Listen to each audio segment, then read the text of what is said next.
আল্লাহর হাবিব আখির জামানার পয়গম্বর মা জননীকে ডেকে বলেন, আম্মা গো। আর সকল ছেলেরা বিকেল বেলা খেলাধুলা করে, ওগো মা আমি তাকায়া দেখি সন্ধ্যা যখন গনায়া যায় ওই ছেলে মেয়েগুলা আব্বা যান মাঠের পাশে এসে হাত ধরা বাড়ায় ছেলেগুলা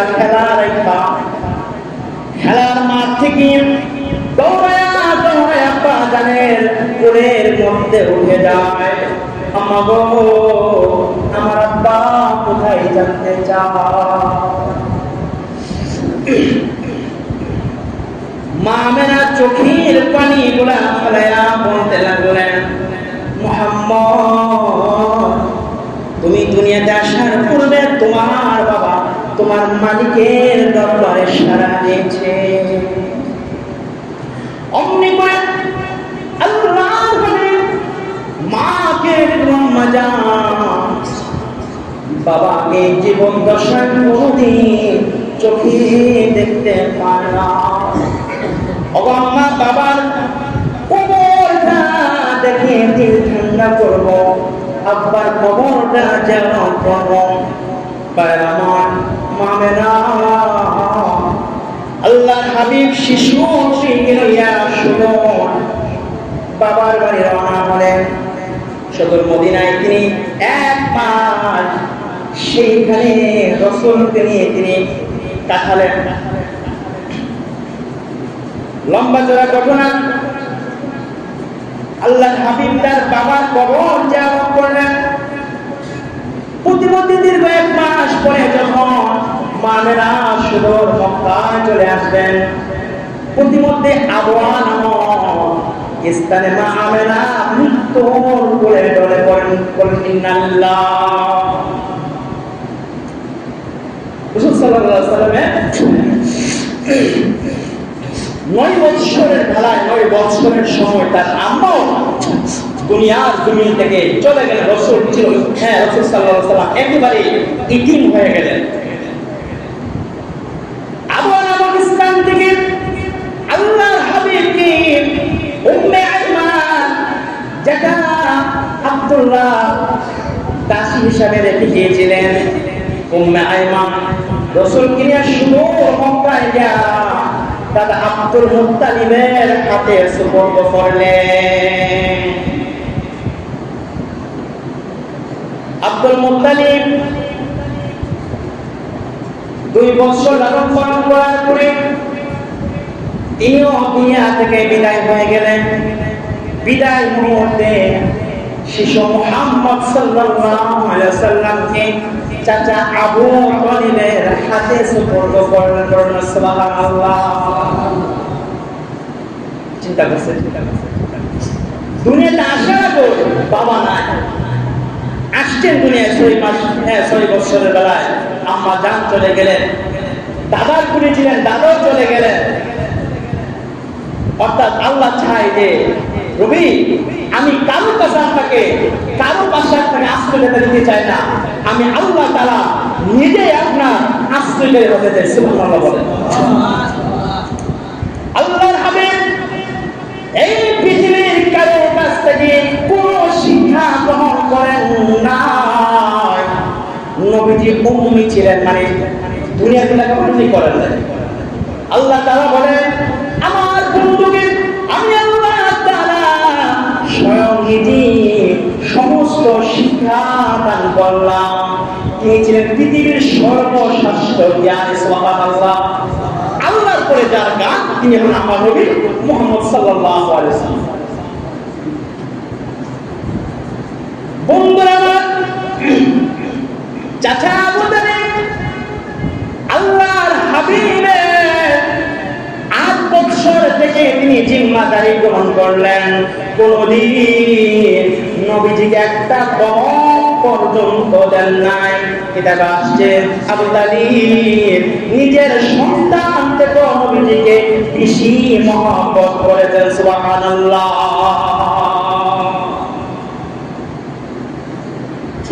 কিন্তু এত মহব্বত আর ভালোবাসার বড় আবু তালেবের ইমান নসিব হলো, ইমান আনলো না।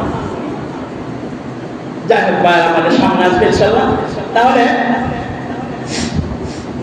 দিন চলে যাচ্ছে, প্রায় 12 বছর হলো। তখন আবু তালেব তিনি একজন ব্যবসায়িক ব্যক্তি ছিলেন। তিনি সদর সিরিয়া যাবেন ব্যবসার কাজে। চলার এমনি আল্লাহ নবী সাল্লাল্লাহু আলাইহি ওয়াসাল্লাম বললেন, আমিও যাবো, আমিও যাবো। কিন্তু রাসূল সাল্লাল্লাহু আলাইহি ওয়াসাল্লামের সমস্যা হয় কিনা, হ্যাঁ, সেজন্য তিনি নিতে চাচ্ছেন না। কিন্তু রাসূলের চেহারা একটু মলিন হয়ে গেলেন। এত বেশি মহব্বত করতেন রাসূলকে, রাসূলের চেহারা মলিন হওয়া মাত্রই কোনো সমস্যা নেই, তুমি যাবে, তুমি যাবে।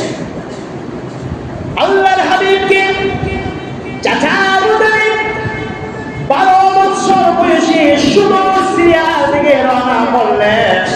শিশু মুহাম্মদকে নিয়ে সুদূর সিরিয়া থেকে রওনা করলেন। আমার প্রাণের ভাইরা, যখন তারা নগরীতে পৌঁছে গেলেন, দীর্ঘ পথ চিন্তা করলেন, এইখানে একটু বসে আমরা বিশ্রাম করে নেই। আমার প্রাণের ভাইরা, ওইখানে একটা খ্রিস্টান গির্জা ছিল, যার জিম্মাদার ছিল বুহাইরা নামক এক পাদ্রী। তার নাম ছিল কি? বুহাইরা। ওই বুহাইরা পাদ্রী মক্কার লোকরা জানতো এইখানে একজন খ্রিস্ট ধর্মের অনুসারী থাকে, খ্রিস্ট ধর্মের আলেম একজন এখানে থাকে। কিন্তু কোনদিন তার সঙ্গে তারাও সাক্ষাৎ করে নাই, তিনিও তাদের সঙ্গে কোনদিন সাক্ষাৎ করে নাই। কিন্তু আমার প্রাণের বাইরে আসছি, যেই মাত্র কাফেররা এইখানে এসে আসতে লাগলো, বুহাইরা পাদ্রী তার গির্জা থেকে বাহির হয়ে ওই কাফেলার সঙ্গে সাক্ষাৎ করতে লাগলেন। সুবহানাল্লাহ।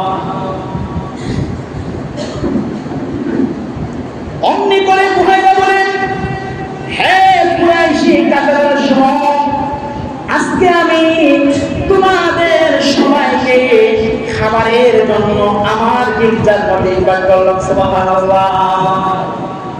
কোনদিন কাউকে তিনি কারোর সাথে সাক্ষাৎ করেন না, কিন্তু আজকে নিয়মের ব্যতিক্রম। শুধু সাক্ষাৎই নয়, সমস্ত কাফেলার মানুষগুলাকে ইনভাইট করেন খাবার খাওয়ানোর জন্য। বলেন না সুবহানাল্লাহ। বুহাইরার উদ্দেশ্য নয়। অমনি করে খ্রিস্ট পাদ্রী বুহাইরা আবু তালিবকে জিজ্ঞাসা করলেন, হে আবু তালিব, আপনাদের সঙ্গে যারা ছিল সবাইকে এখানে আসতে রাখি।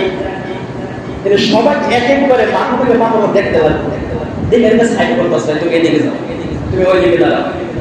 কিন্তু উনি যাকে চাচ্ছে তাকে পাচ্ছে না।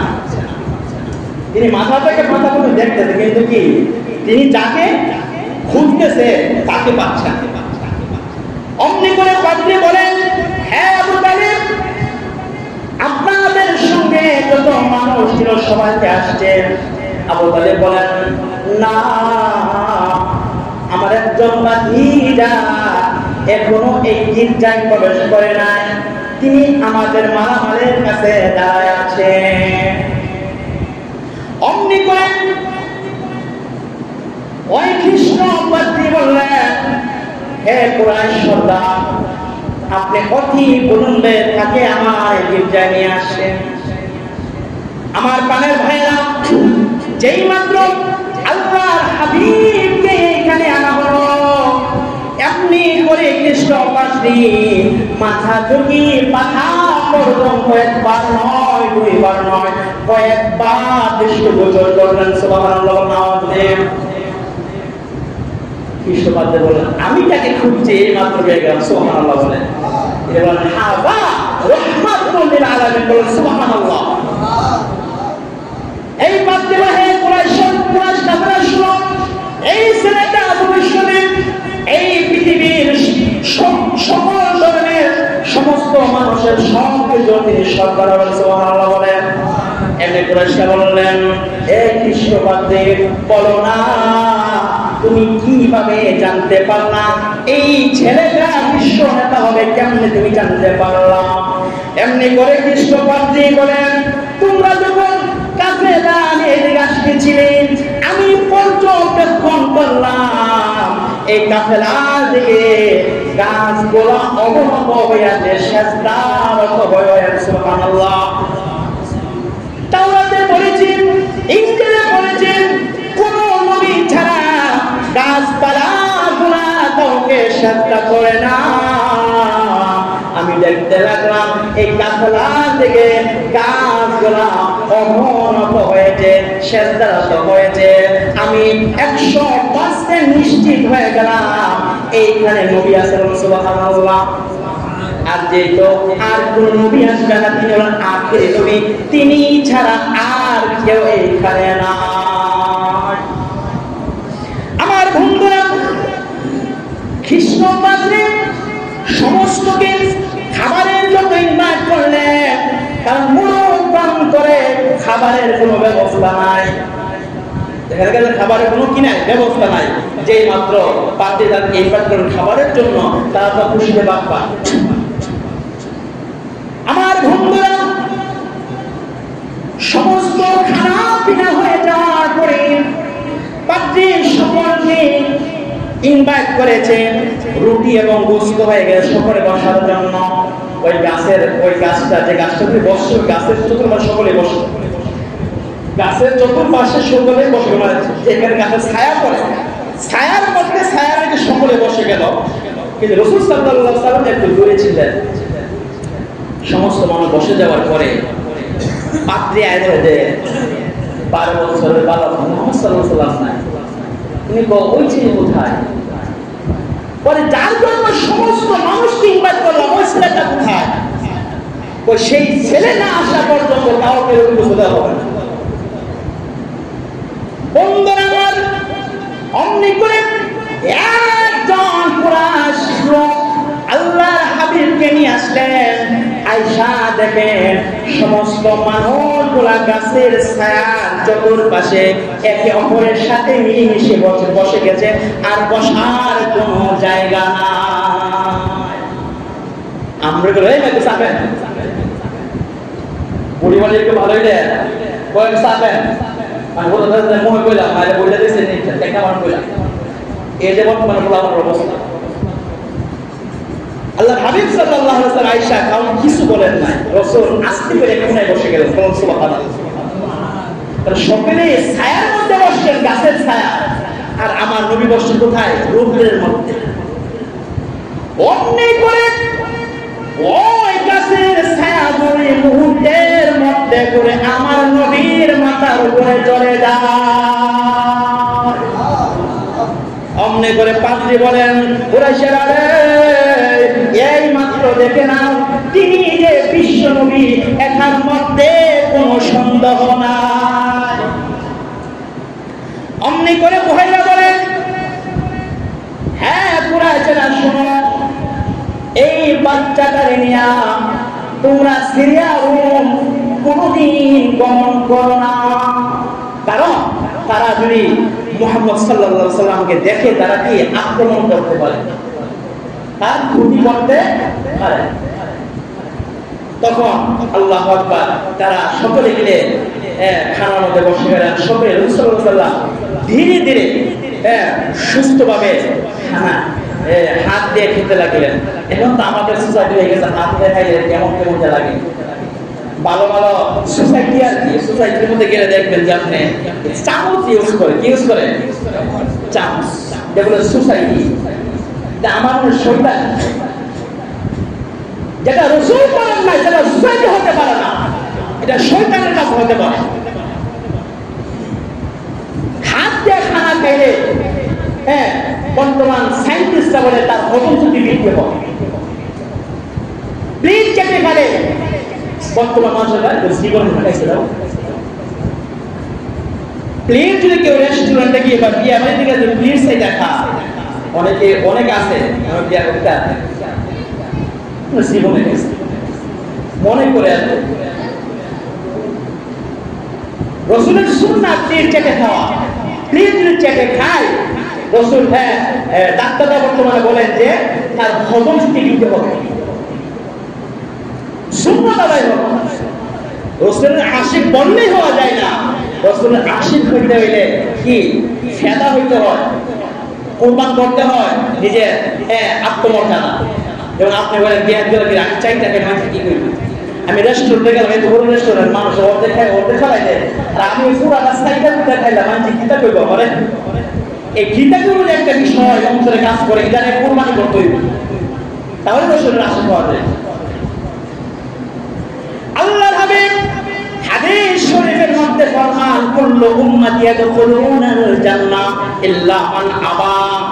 আল্লাহ হাবিব বলেন সাহাবীরা রে, আমার সমস্ত উম্মতরা জান্নাতে হবে, ইল্লা মান আবা, যারা জান্নাতে যাইতে অস্বীকার করে তারা কোনদিন জান্নাতে যাইতে পারবে না। সাহাবায়ে কেরাম বললেন ক্বালু মান আবা ইয়া রাসূলুল্লাহ, এমন কে আছে জান্নাতে যাইতে চায় না? রাসূল বলেন ক্বালা মান আতানি দাখালাল জান্নাহ, যারা আমার সুন্নাত মানবে, সুন্নাতকে আঁকড়ে ধরবে তারা জান্নাতে, ওয়া মান আসানি ফাকাদ আবা, যারা সুন্নাত মানবে না তারা জান্নাতে যাইতে অস্বীকার করেছে। নাউযুবিল্লাহ।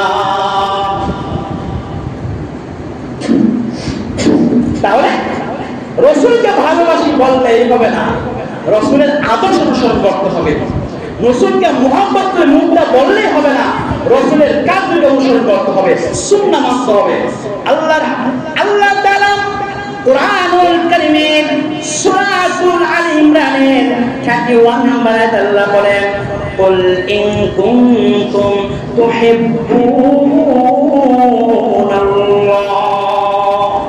আল্লাহ বলেন ইয়া রাসূলুল্লাহ ইয়া হাবিবাল্লাহ, নবী গো আপনি বলেন, এটা যদি কয়ে না কও ওটা কি কইতা প্রশ্নটা কেন এটা কোন আপনি বলেন তো কি কইতা কোন চলে এইটা কি এসকালা দিও বলে ইন কুনতুম তুহিব্বুনাল্লাহ, আমি বলেন যে যদি তোমরা ইন কুনতুম যদি তোমরা তুহিব্বুনাল্লাহ আল্লাহরে ভালোবাসো, যে আল্লাহরে ভালোবাসা, আমি যদি কই যে এখানে যারা আছেন সবাই আল্লাহরে ভালোবাসেন, সবাই একবার বলবেন যে আমরা সবাই আল্লাহরে ভালোবাসি, কই বলি সবাই বলবে যে আল্লাহ হুজুর আমরা আল্লাহরে ভালোবাসি।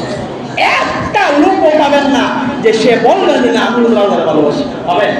পাবেন? যে গান্দা আয়ও হুজুর আল্লাহরে ভালোবাসি, ও গান্দা আয়ও আল্লাহরে ভালোবাসে, আল্লাহর ভালোবাসে। যে ইয়াবা আয়ও আল্লাহরে ভালোবাসে, ও গারে বলু ইয়াবা আয়ও আল্লাহরে ভালোবাসে।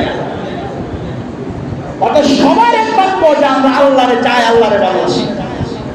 অথচ আল্লাহ তাআলা বলেন ইয়া রাসূলুল্লাহ ইয়া হাবিবাল্লাহ, ওগো নবী যেই সমস্ত মানুষগুলো বলবে আমি আল্লাহরে ভালোবাসি, নবী গো আপনি বলেন ফাত্তাবিউনি, তারা যেন আপনারে স্বয়ং সম্পূর্ণভাবে পরিপূর্ণভাবে অনুসরণ করে। সুবহানাল্লাহ। কারণ যাকে অনুসরণ করা যায় তাকে এমনি ভালোবাসা হয়ে যায়, কিন্তু যাকে ভালোবাসে তাকে অনুসরণ করা যায় না। এখন আমি যদি বলি যে ভাই আমার সবাই মহব্বত করেন, মোটামুটি 90% লোক আমরা আপনার অবশ্যই মহব্বত করেন, মহব্বত আমরা নাই করতাম, আপনার কিছু আমরা নাম করতাম না, ঠিক না? এখন আমার সবাই মোটামুটি মহব্বত করে, আমি যদি করি ভাই আমি যে দল করি, অথচ আমি দল করি না, কিন্তু এখন বলটা যে উঠে ফেলে যা আমি যে দল করি এই দলের মাথার মধ্যে আপনার ভোট দিতে হইব, এটা কইলে পারতাম না। তাহলে বোঝা যা যারা যে মুহাব্বত করে তাকে অনুসরণ করা যায়। জামা বউ জামারে করবা আপনার আমি এত ভালোবাসি, আপনার তার একটা রাত্রে আমি থাকতে পারবো না। লম্বা ঘটনা যায় না, সংক্ষিপ্ত মূল পয়েন্টটা বলি যে জামাই রাত্রে একটু শীতের দিন আসছে পরে দরজা টমটম দিতে পারে যে বউ ঘুমোতে স্ত্রী ঘুমোতে ওইটা দরজা খুলে দিচ্ছে, দেওয়ার পরে শীত তো টপ করে গিয়ে আবার কাঁটা কম্বল গাড়িটা বসে করছে, তো বাদ ডাইনিং টেবিল রাখা গিয়ে খাই দাও, ডাইনিং টেবিলে রাখা খাই দাও গিয়ে ঠান্ডা গরুর গোশত তরকারি বুঝলেন তো কেমন হয়েছে করে একবার কমা হয়ে যায় চলে আপনি বুঝতে নিলেন। আচ্ছা বলেন তো এই মহিলা কি করছে, তোমার আমি খুব ভালোবাসি, তোমার আসলে আমার কিছু ভালো লাগে না। আচ্ছা এখন তার আচরণ কি বোঝা যায় যে সে ভালোবাসে?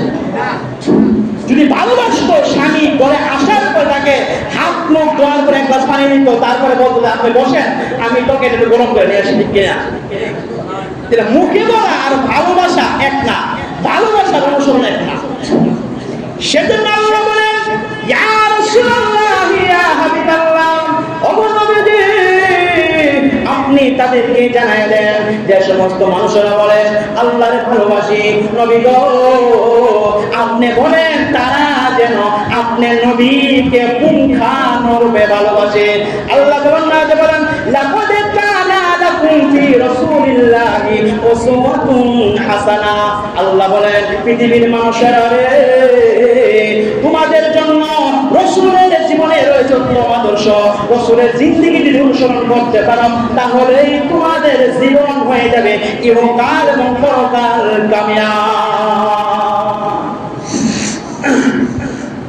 দীর্ঘ কয়েক জুমা ধরে কিন্তু রাসূলের জীবনে শুনতেছেন নি?